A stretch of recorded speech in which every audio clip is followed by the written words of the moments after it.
Stepping to the mic once again, it's your boy Andre Jones with the left hand, the big fella, UVA, DeMatha lore, Ted Jeffries. Good morning, Ted. How you feeling? Doing well, Andre. Doing well. Happy to be here. Happy to have our esteemed guest with us today. I know you're getting ready to introduce. Yes, sir. Yes, sir. At DMV, you know we are the destination for all the type icons from our area. But we got to bring this brother in from Fort Washington, Maryland. Number 36 in your playbook, Ted, the great Brian Westbrook. Brian, good morning. How are you, sir? I'm doing well, guys. How's it going? Good morning, Fantastic. Good. Now, Brian, everybody knows, I'm going to go through your resume real quick. DeMatha, you are the Walter Payton Award winner from Villanova. You said crazy numbers in the NCAA. I'll let you tell that because I don't remember them all. You were drafted by the Philadelphia Eagles, two-time Pro Bowler, right? Played in the Super Bowl. Brother, Hall of Fame at DeMatha, Hall of Fame at Villanova, Hall of Fame with the Eagles. I mean, man, I should sit back, just give you the mic and let you run with it. No, I tell you, things worked out for me. I was blessed to be able to be in the right place at the right time. A lot of the opportunities that popped up for me, but I think a big part of being in the right place at the right time is being prepared. And luckily, I was able to be around the right people to prepare me for those opportunities that were presented to me. And I just made the most of them. And that was really the most important part of really my legacy through sports and through college and school and things like that as well. You know, Brian, a lot of people talk about in sports the word adversity. That's a key word that people use. How do you get past through that?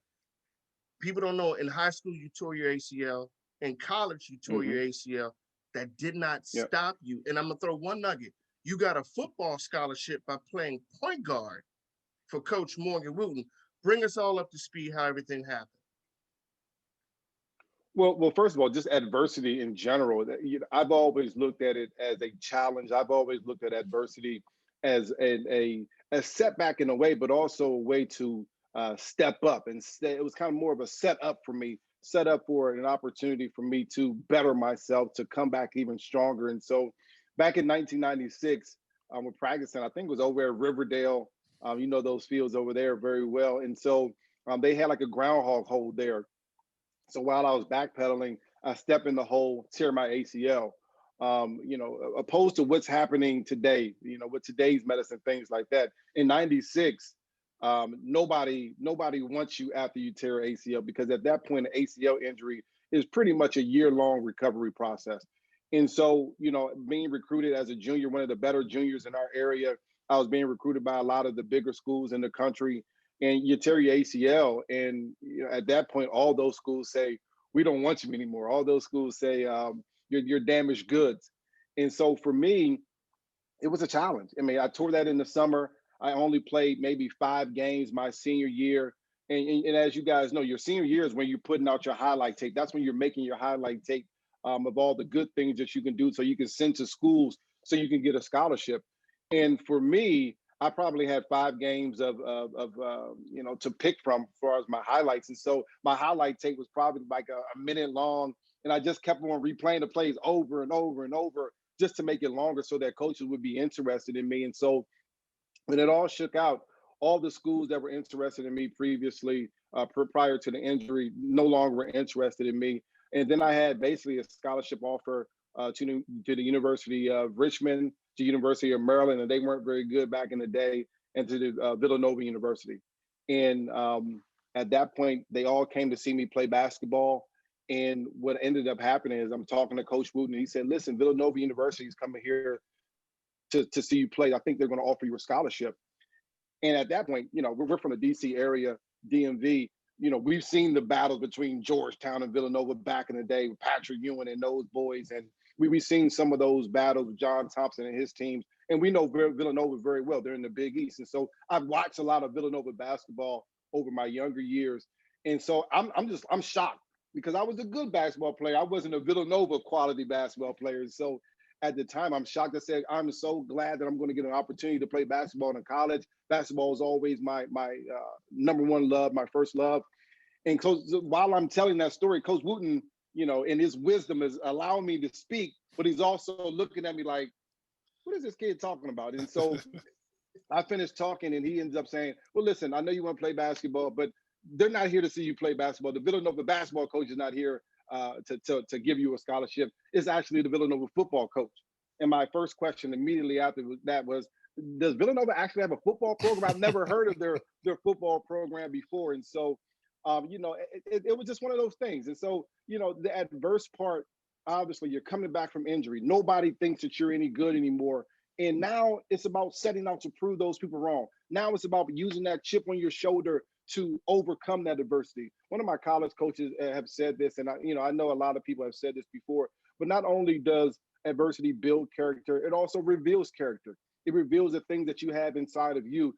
And so at that point, you pull out all those stories that your parents, your mom and your dad have taught you over the years. You pull out all those things that you've been through to get to that point, and you use it as fuel to push yourself forward. And throughout my career, not just injuries, but setbacks in other ways as well, good games, bad games, you have to use that adversity as more fuel to make sure that your fire continuously burns. And it must have burned pretty bright because not only did you get to Villanova, you had another setback with a knee injury, but then Yeah. you just took off. I mean, the records you set, the awards you won, and then you're being noticed by the NFL team right down the street in Andy Reid and Villanova. Take us through the whole Villanova experience and then how Andy Reid came to see a future star in you, right? Like 30 minutes up the road. Right. Yeah. So we're, Villanova's maybe in the outskirts of Philadelphia, 30 minutes from the center city. And so, I get there my freshman year. I'm the second string running back. We're the number one team in the nation, probably 11 weeks that year. And then we ended up losing in the playoffs. And it had a good season. I had a good rookie year, freshman year, no issues at all. My second year, my sophomore year, I was an All-American, broke a bunch of records. I think that year I might have had close to 1,000 rushing yards, 1,000 receiving yards. Just had a really good season. And then my true junior year, I tore my ACL in the off season again. And so, one of the things that happened, and it's kind of happened in high school as well. When things are going right, you're riding high. You're riding high. Things are going right. You're just the world is sweet. Anything is there for your taking, right? And so, as a player, things are just going in the right direction. I'm working out, I'm working hard, and then you have that adversity, you have that setback. Luckily for me, this is my second time that this has happened to me. And so I just went into it with the same mindset that I'm just going to outwork whoever else was injured. I'm going to work harder than them. I'm going to try hard. I'm going to do the things that other people that were injured weren't willing to do. That means I was doing 2-a-days, 3-a-days. I was rehabbing on my off day. I was rehabbing by myself. I would go back to my dorm room after a rehab session and do more because I wanted to come back stronger and better. And for me, it worked out. So, I tore my ACL that my junior year. Then my true senior year, my redshirt year, I was All-American again. I ended up having 1,000 receiving yards, 1,000 rushing yards, I think my senior year. Ended up winning the Walter Payton Award, which is the 1AA equivalent to the Heisman Award.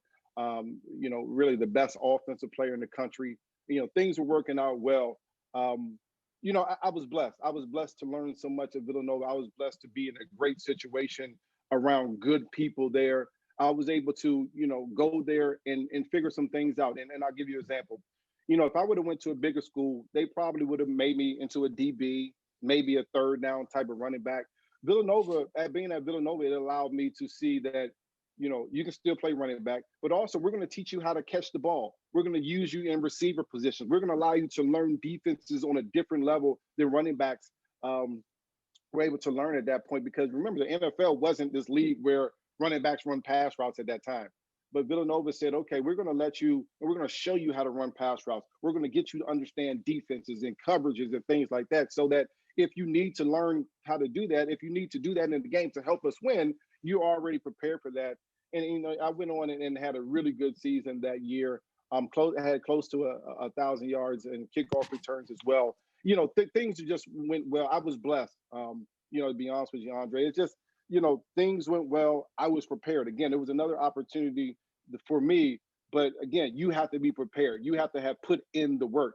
And one thing that I find with some of our youngsters now is that they want to skip the work part. They want to skip the part that makes you. They want to skip the adversity part. They don't want to have any adverse times. When adversity comes, they're flustered, they're done. They want to skip that. And I try to tell all the kids that I talk to, that's not the part that you want to skip. That's the part that you grow from. That's the part that you learn from. That's the part that actually makes you. Because in life, as you guys know, and I'm 41 years old now, you have highs and lows. You have good times and bad times, right? And during the good times, you keep riding high, but you also got to understand there may be a bad time, there may be a low. And at that point, now you got to draw on, you got to put on that energy, that same type of strength that allowed you to get to those high points, those high times. And so for me, it was a roller coaster ride as far as in college. But it made me the man that I am. And I also believe that through that adverse times, I was able to build a callus, a chip on my shoulder that anything that I was going to face in my life, I was prepared for. And you know that was just part of that process. And luckily for me, throughout my career there, I went to a lot of banquets, won a lot of awards, things like that. And during that time, I was able to run into Andy Reid, the head coach of the Philadelphia Eagles, a bunch of times. And throughout those run-ins, those meetups at those awards banquets, I would just have conversations with them about why is the NFL doing this with their running backs, and what are your thoughts on this play and that play. And for me, it was more so trying to get knowledge from him and get understanding, not necessarily trying to sell myself, but he saw it as, you know what, I see a young kid that's hungry for knowledge, that wants to know more. The skill set matches that, and he's someone that can help us win football games. And the last award ceremony that Andy Reid and I attended together, you know, I said my speech and everything, and he comes up next and he says, you know, you see that guy over there? We're going to draft him. That guy from Villanova, we're going to draft him. And so we're in the draft process, and I'm like, what? I mean, that's just crazy. I'm going to get drafted by Andy Reid. He's saying it now. And you know, you hear things like that all the time when you're going through the draft process. We'll draft you. Don't worry. If you're there for us, we'll draft you. Luckily for me, I was around in the third round and was able to go to an organization led by a great head coach that can bring out all the good things that I was able to do. Brian, that's the perfect segue. One of the most anxious nights of a college athlete's life is draft night. You know, you have all of these accolades. You are, one of the best out there. So talk about your draft night experience. You've already had this conversation where, Andy Reid has laid down the gauntlet and said, this is going to happen. But you never know what's going to happen. Talk Right. about your draft night experience and what type of anxiety you had around that, or was there any?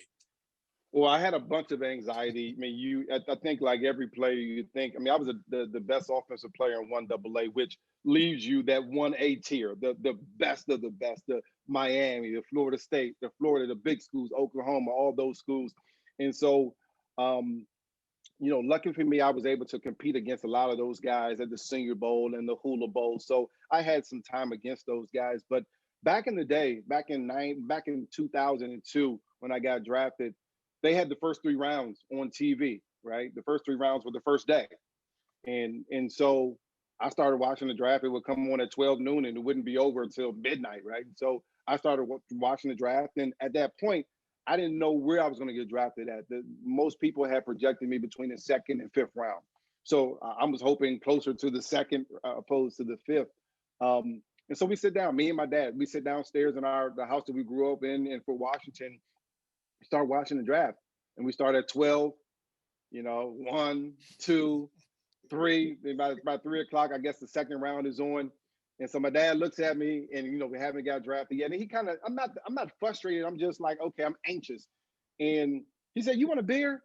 I said, "Absolutely." I said, "Absolutely." And so we shared a beer together, and just, it was one of those father-son moments that you just sitting there watching, and it was a beautiful thing for me now that I think back. And then my boys started coming over around 4, my family, my friends, and then my homeboys. The next thing you know, 4 beers turned into 5, 5 beers turned into 6. And I ended up getting a call from this unknown number right about 10:15 that night. And by this time, 6 beers turned into doggone 12, right? So I mean, at this point, we're just enjoying the night. Because we didn't know the draft, how it was going to turn out. And so I get the call, I'm like, "Hello?" And it was Mark Ross, a brother from the Eagles. He was the head of the scouting department there. And he said, "We're going to draft you. Are you ready?" And I'm just like, I'm 12 beers in now. Remember that. So I'm like, what? You're gonna draft me? And so Andy Reid gets on the phone, and it was the best moment of my life. You know, just being able to hear that. First of all, you hear your name called on TV. You hear the coach on the other line, like, listen, we got plans for you. We know exactly how to use you. We're gonna use you to the utmost of your ability. And to hear it being in the same city that you went to college in, for me, it was a moment made in heaven for me. And of course, I was surrounded by my family, my friends, my brother, my father, my mom, and all my good friends and family. It was perfect, and something that I'll never forget. It was a great moment for myself and my family as well.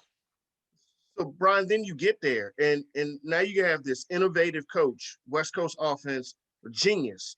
Then you have mentors, Brian Mm-hmm. Mitchell, Deuce Staley, right? Yep. So now you come in again. You don't have to be the man off the bat. You can learn, grow, and then take off. Talk about the relationship of Andy Reid once you actually got to the Eagles, and then the relationship with Deuce and Brian Mitchell, because Brian Mitchell tells me all the time he's your big brother, and I just Yeah. go in one ear and out the other. I just don't listen to that. Yeah. That's what Yeah. he tells me all the time. So one of the things, well, B Mitch, first of all, that's my man. I'm talking about. I wouldn't be here if it wasn't for B Mitch and his tutelage, his guidance. B Mitch saw something in me that, you know, you hear your parents say some things like this sometimes. They see something in you that you may not even see in yourself. B Mitch Right. saw in me a guy that was hungry for knowledge. We you know, we stayed together in training camp, and B Mitch tell me this story all the time. He said, "You just wouldn't leave me the hell alone. You kept on asking me questions and questions and questions, and every night, why do you do this and why do you do this and why do you do that?" And to me, it was all about, I got to be a thief of knowledge. I got to get everything I can from a guy that I think should be in the Hall of Fame. I need to know what he knows in his 13th year, whatever it was. I need to know that right now, my rookie year. So I worried the piss out of B Mitch every single day. Deuce, another great mentor of mine, a guy that led me on the field. This is how you be a professional. This is the things that you do every single day to work on your craft. Dorsey Levens, he would wake me up every morning and say, okay, let's get on the treadmill. We're going to run 10 sprints on the treadmill. I mean, I had guys around me that just showed me the ropes continuously. I'll never forget. And I remember B Mitch, he played a little bit, very little bit of offense. So because he was a special teams guy, return guy, and he was the man, one of the best in the league at the time, if not the best in the league. B Mitch would get up every day. It seemed like 4:30, 5 o'clock. Practice wouldn't start till 8:30. He would get up 4:30, 5 o'clock, go get breakfast, and then go work out before practice. Now, this is in the dog days of two days. This is when we're running and it's 95 degrees outside. And this was back in the two days where you actually hit and you tackle to the ground. But he would wake up every single day and go work out. I'm chasing that guy. I'm chasing the Hall of Famer in my mind. I'm following his footsteps. That's what it was all about for me, trying to figure out how to be great, how to figure out how to do the right thing, how to be a pro. That's why I followed those guys. And for me as a rookie, it was, you don't need to talk. You don't need to be, you know, out doing all this crazy stuff. You need to listen to these guys. And if you're talking, you're asking these guys questions so that you can get some information. So it was just a great environment for me to learn, great environment for me to grow up in, to learn how to be a professional. And, you know, Andy Reid was a big part of that as well. Andy was all about, go study, go learn everything you can about the offense, learn your position, learn the receiver position, learn what the offensive line is doing, learn what the defense, how they react to you. You know, for me, it was that rookie year was all about gathering information, putting it all into the system, and then figuring out how I can be best used in that system. And eventually Andy Reid figured out how to best use me with being able to run the ball and catch it out of the backfield as well. Talk about, you know, life after football now. You know, you have an incredible testimony, you know what I mean, to have survived and gone through multiple adversities and achieve, you know, tremendous success. You know, some will say a Hall of Fame career as far as the NFL is concerned. Now, how is all of that transfer now to life after football, and how are you using your celebrity, you know, and to help others? Well, Ted, I appreciate you saying that. I'm a couple years short of being even considered for the Hall of Fame, but I was nominated a couple years ago, which I think was cool for me and my family. I believe the Hall of Fame is the best of the best. And even though I think I had a pretty decent career, a couple of years here and there probably would make a difference there. But, I appreciate you saying that. Life after football for me has been really good. I was told my rookie year by Troy Vincent, who is now the second guy in command in the NFL underneath Roger Goodell. He said, listen, what do you want to do next? And as a rookie, I'm 22 years old. I'm like, what I want to do right now is focus on this football thing because that's where I'm at right now. He was like, no, you're looking at it all wrong. You got to use this game to help propel you into what you want to do next. And, the saying is your parents get smarter as you get older. And that's because the things that they've been teaching you all along, now you could put them to good use. Now they make sense more to you, right? And so as a young man, when Troy was telling me that, I was like, yeah, Troy, you just an old head talking that old head stuff. You know how old heads do. They always trying to tell you things that don't really they're not relevant to you. But there was so much wisdom in the question and in the statement that eventually I started thinking, okay, what do I want to do next? And as a player, you have so many opportunities to connect with people. As a player, the saying is that, as a player, you call somebody, they call you right back. After your career, they ain't calling back. They may take a couple of weeks if they even call you back at all. And so I began to use my career to kind of leverage of what I wanted to do next. And to be honest with you, I still wasn't very sure. I knew I wanted to be in business. My degree is in business. I got an executive business degree from Wharton over there at UPenn. And so I still didn't know what I wanted to do. And after the game was over, after my 9 years in the NFL, I just began talking about football. People wanted me to come on their shows and tell them what I see. What are the things that you see in this game? How do you handicap it? How do you feel about this game? And, as a young man, I started going on Comcast. I know you guys remember Comcast back in the day. Andre, I know you were there. So, I started going on Comcast and started talking football. And it kind of brought you back to your younger days as far as a player. I mean, as a young player, you're green. You don't know very much. You're trying to figure things out. And for me, as a young analyst, my speech pattern was terrible. I'm using words that only me and my boys know what the meaning is. And it just takes time. What they say in the business, that it takes reps to perfect your craft. And same thing with football. Same thing with life. And I tell people all the time, football, sports it's life. You're going to have adversity in your 9 to 5. There are people that go to work every single day that have adversity. They have to find a way to overcome that. The same way that I had to find a way to overcome adversity in football. So now I was back to learning. I was back to my rookie year, following B. Mitch around as far as in Comcast down there in DC, pulling on his coattail. B, why do you say this? And why did you say it like that? What are the things that you were thinking when you went into that? Again, B. Mitch is down there. He's a staple in DC when you're talking about sports, period. Not just football, but sports, period. Again, I'm following his footsteps in that role again. And so for me at that point, began talking football, was on CBS, NBC, NFL Network, Fox Sports 1 now. And so now we were just perfecting my craft, just getting better and finding my niche of where I want to talk about sports. But now, as a family man, I got 3 doggone kids, 7, 4, and 2. I'm married. Life is totally different than the bachelor days back in the day, but it's so much better. I'm so much more fulfilled.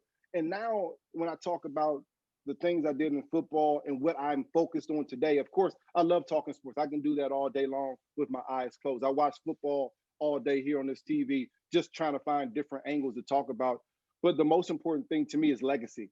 What's the legacy that I'm leaving behind, not only for my kids, because that's the most important thing to me, but for everyone behind me to follow? What's the thing that you can do to help? And I think we're in this day and age with African Americans and just all people that if I'm not willing to help, then how can I ask somebody else to help?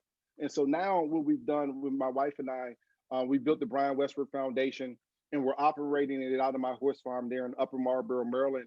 And really, it's all about giving back to underprivileged youth. It's all about saying, okay, we know where you're trying to go. We know that you want to be a productive member in society. Let me tell you how to be successful. Number one thing, you can make $1 million and be unsuccessful. And this is how you do it. You make $1 million and you spend $1,001,001, guess what? You're unsuccessful, right. Period. I don't care right. how you do it. I said, but conversely, you can make $50,000 a year. You can save 5. You can pay all your bills, take care of everything that you're supposed to, and you're a success. That's how you be successful. Let me show you how to do it. There's an equation for it. Your hard work plus your sacrifice plus your discipline equals you're going to be successful in any walk of life. I don't care what it is, sports, business, electricity, being an electrician, being any type of entrepreneur. You will be successful if you follow that principle. And so our idea is we bring the kids in. Of course, our carrot is we're going to show you how to ride horses. We're going to teach you all about horses. We'll talk to you about sports. We have guest speakers come in and talk to them about sports and everything that the sports entails. But the bigger picture for me is that less than 1% of the kids that we're going to have in our program, less than 1% of the kids around the world are ever going to play professional sports. So I need to give you some real world knowledge. I need to give you something tangible that you can hold on to. So we're bringing in electricians. We're bringing in carpenters. We're bringing in financial guys. We're bringing in people that do all different walks of life. So we can input this into our kids. We have to show them that you can be successful doing all these other things. You can start as a small-time electrician and build your business now that you have other people working underneath you. You can do that. We have the ability to do that. And for us, the same way it took me to see B. Mitch and Deuce and Coach Reed to understand what I can do and realize my potential. Now, hopefully we can use that horse farm and those other people that we're bringing in, the guest speakers, the people that can provide job opportunities and leadership opportunities for our children. Hopefully we can use them as mentor for our young kids so they can see how successful that they can be in life as well. And to me, that's what it's all about. It's about that legacy of helping our community. And that's what I want to leave here as far as when I leave this earth. That's our purpose. Andre, I don't know if you're thinking what I'm thinking, but starting this week is Les Brown. It's Mr. Brian Westbrook, motivational speaker. No question. Fantastic. Fantastic. Hey, look, Ted, I've seen Brian come up from when he was at DeMatha, loved him at DeMatha, Villanova. And, I got this 30 jersey behind me, but he didn't send me a 36. So if I had a 36, it'd be behind me. That's a little plug there. But and we're not going to keep you much longer, but hearing you talk is awesome. And I want to ask you about the horse farm, but this question came to me. The joy of when you played, you not only represented you represented your family. Your father was your first coach. That joy of taking your father to a Pro Bowl, that joy of taking your parents to a Super Bowl, that joy of everything you've done with them. Can you put that into words? When you sit there, you said their words mean more to you now, but do you sit down and say, man, all this is because of you, and thank you. It's hard to talk about my parents without getting emotional because, they were, as a younger age, in my mind, my role models were guys that I saw on TV, Michael Jordan and, Magic and those guys. And the truth was they never were. Those were guys, I appreciated their skill level. I appreciate what they were able to do in the sport. But all along, my parents were my role models. They were the ones that set the standard for me. They were the ones that kept me online, on task, kept me focused. I'll never forget, it was my 8th grade year. We're in the championship in Boys and Girls Club basketball. My mother was like, yeah, well, we just got your progress report and you got a C and you ain't playing in the championship game. My dad's the coach. I'm the starting point guard. I'm like, excuse me, this is an important game. And she's like, listen, here's a standard, A's and B's. And if I don't hold you to the standard now, then all the standards, all the preaching that we've done, it's out the window. So guess what? You ain't playing. It hurt me to my core. Hurt me to, as a young man back in the day, we ain't had video games like that. All we had was a sport. Right. And so it hurt me to the core, but it also taught me that nothing's more important than your education. And I tell kids that all the time. I love sports. I was able to amass, a good chunk of money. I was able to build myself in the community because of sports. But now I got to realize that it's my mind that's going to take me to the next level. And that's something they can never take away. My knees could have ended my sporting career long ago, but they can never take my mind away. And that's what my mother was trying to teach me. And so the standard that my parents set, the goals that they placed in front of me, the environment that they put me in to be successful means the world to me. and being able to take them to the Pro Bowl and on vacations and Super Bowl, to me, that's the least that I could do.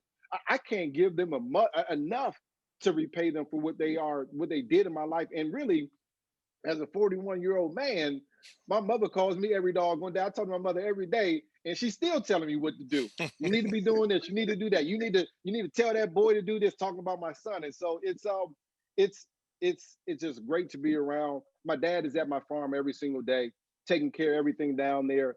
I wouldn't be the man that I am today without my parents, and I truly mean that. And the good thing for them, the great thing for me is that they've accepted my large group of friends as their sons. And so they actually go over to my parents' house more than I do at times. And so it's been a thing of beauty. I can't put into words strongly enough how much they've meant to me and what they've done for me as far as my life.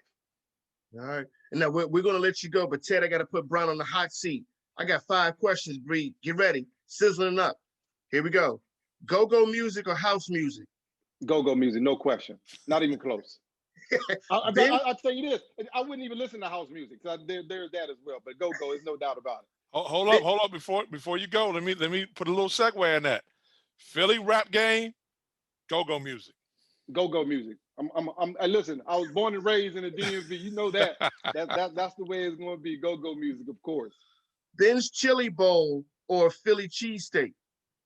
Ben's Chili Bowl. Again, same thing. I'm a hometown boy. Ben's Chili Bowl. The steak and cheese up in Philly, that's good. There's nothing like your hometown food. Best advice, Andy Reid or Coach Morgan Wooten? Oh, that's a good one. Ooh. Both of them had big time impacts on my life. I think Andy Reid got me as closer to a man. So I would have to say Coach Wooten.